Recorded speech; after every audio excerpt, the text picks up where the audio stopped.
I saw One Book, One Review do the Nanowrimo Tag, which was started by Christina Horner, and it looked like fun. So I thought I would do it as well, since it's about halfway through the month of NaNoWriMoing, and I am doing NaNoWriMo this year. So yeah.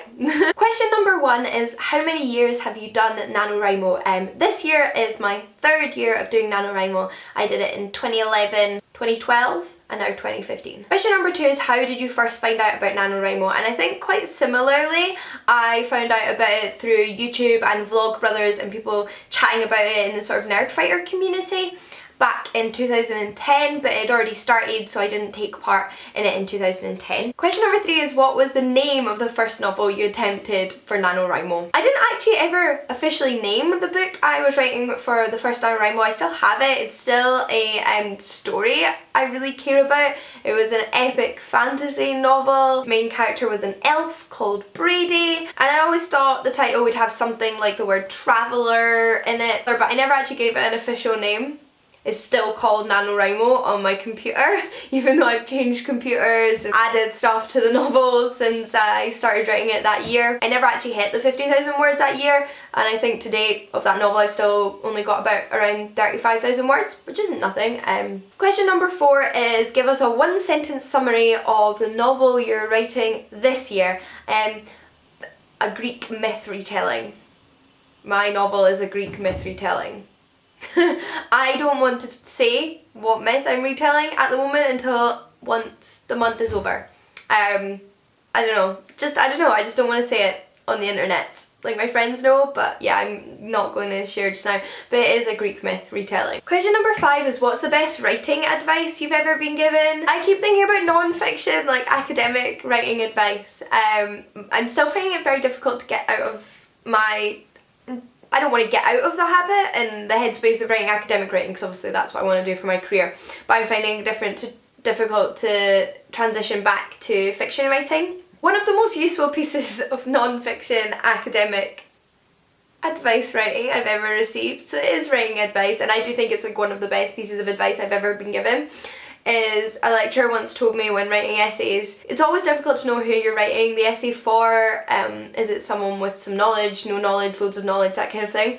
And they always said to me, write it for yourself at the beginning of the course. So somebody who doesn't know nothing, or at least has an interest, you know, you when you started with your background knowledge, that kind of thing, but they didn't know the specific ins and outs. And I really like that piece of advice, although I don't think it has much bearing on what I'm doing just now. But actually, since it's a Greek myth retelling, I should be careful not to include nothing. Like, I do need to be careful not to not fill in all of the plot, because I presume people know it, so I need to be careful not to do that. So it's not completely unusable. Question number 6, did you ever take a year off NaNoWriMo? Yes, indeed I did.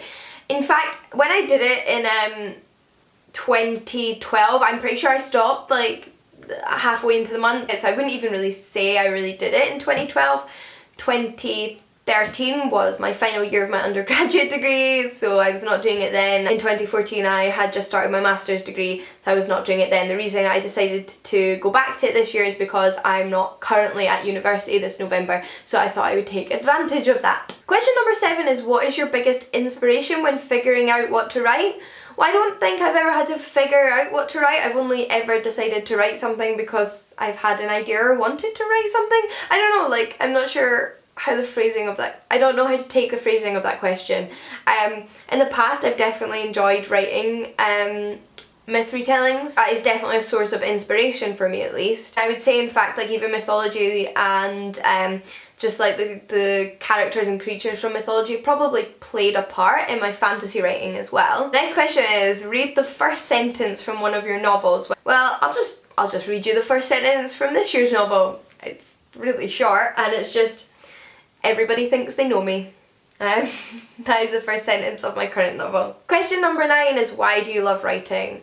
It's like a ridiculously difficult and easy question. I mean, I just love writing because I do. I've always loved writing. Like, I love creating sentences, and I love creating worlds and characters, and like putting my thoughts down on paper. I don't know, like, I just love writing.